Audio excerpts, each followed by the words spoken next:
Today we're going to talk about how long it takes for you to actually purchase a resale flat in Singapore and the step-by-step breakdown of the entire resale purchase timeline.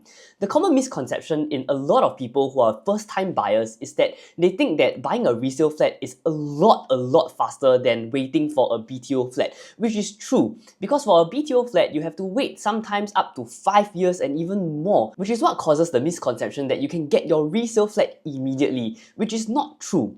Purchasing a resale flat can be very quick, but it can also take up to 1 year and beyond depending on your situation as well as the seller's situation. So today I'm going to break down what are the different key phases in purchasing a resale HDB flat. Let's go. So if you have watched my past videos, you know the first thing that you have to do is to apply for a HFE, which is free and you can easily apply it on the HDB website. The HFE is a requirement before you even go to option a resale flat, and I've seen many people who are unable to get the flat that they want because they don't have a HFE and they went for viewing first, and when they found the flat, they realized they cannot buy it because they don't have a HFE. So step 1, go and apply for HFE. HFE roughly takes about 1 to 2 months. If it's an off-peak period, it can be quite fast in the 1 or 2 weeks, but just buffer a 1 to 2 months time frame for your HFE to be approved. If you need more information on how to read your HFE, go and watch some of my past videos and you can figure that out. Number 2, once you've got your HFE, then you can go and arrange for viewings. This is where you have to shortlist the flats that you want to see and then go see them as soon as you can. This is where a lot of people also have a lot of trouble because a house is a very big purchase. It's not like going into the supermarket to buy chocolates, right? So a lot of people spend a long time to decide what they actually want. So my advice to you is to really sit down with your partner and your family to figure out, list down what are the attributes of the house that you want, shortlist them, and then go for viewing. The danger here with a lot of buyers is that they spend very long, sometimes more than 3 months, 6 months to search for the perfect house. But there is no perfect house, and the longer you search, the more frustrated you get, and you will likely fall into what we call buyer's fatigue, that you have seen too many houses, you don't even know what you want to buy anymore and end up losing out on some really good deals that you have seen in the beginning of your home hunting journey. But on the flip side, don't make a hasty decision as well. Don't go and see one house and then hurry up go and option it, because you really want to explore some options as well, right? It's not like buying chocolate, it's a house. So after the viewing process, the next thing you will do once you found a house that you want to buy is to go and offer the house. This is where you will pay usually your $1,000 option fee to reserve the house. Once you have paid your $1,000 option fee, the seller cannot sell it to anybody but you. You can back out of this, but you will have to forfeit your $1,000 option fee if you choose to back out. So once you pay your option fee, you will have a period of 21 days, which you will then pay the $4,000 exercise fee.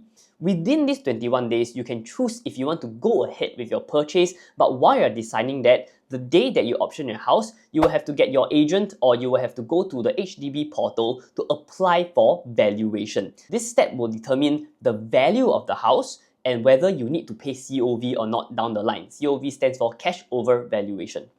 The next step is known as the submission period. So this is a period that can be anywhere from 1 day to 60 days that you as a buyer will need to negotiate with the seller to ensure that they have enough time to search for a new house.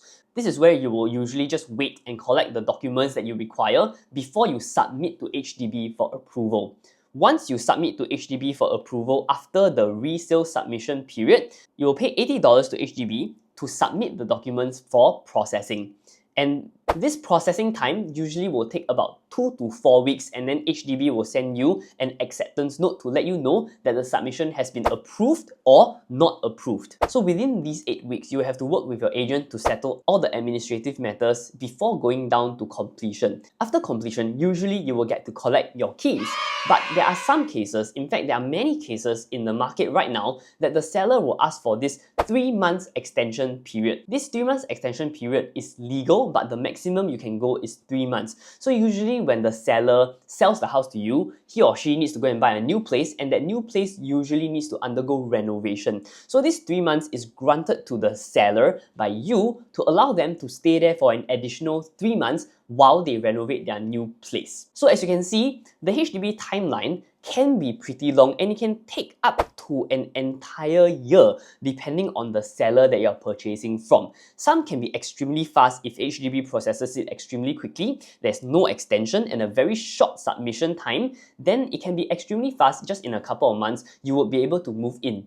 But don't forget, you also have to factor in the time that you yourself need to renovate your place. So sometimes buyers can take up to 1 year or even longer to purchase a resale HDB flat. So don't have the misconception that resale means very fast, because it really depends on your planning, your financials, as well as the case. So my personal recommendation to you is to speak to your trusted real estate agent, or if you're just going to DIY, plan the timeline extremely carefully, and when you go view houses, go and check with the seller and the seller's agent on the timeline, especially for the resale submission component, as well as if they need any extension, because this can extend your purchase to be very, very long, or it can help shorten your purchase to be quite fast depending on your situation. This is a general scenario for a regular HDB purchase, but everybody's situation is different, so this might not apply to everybody depending on your situation. So if you have any questions, please don't call me. Call your trusted friend or family member who is in the industry, who can advise you professionally. But if you have no one to call, feel free to call me at 89231508 for any real estate advice.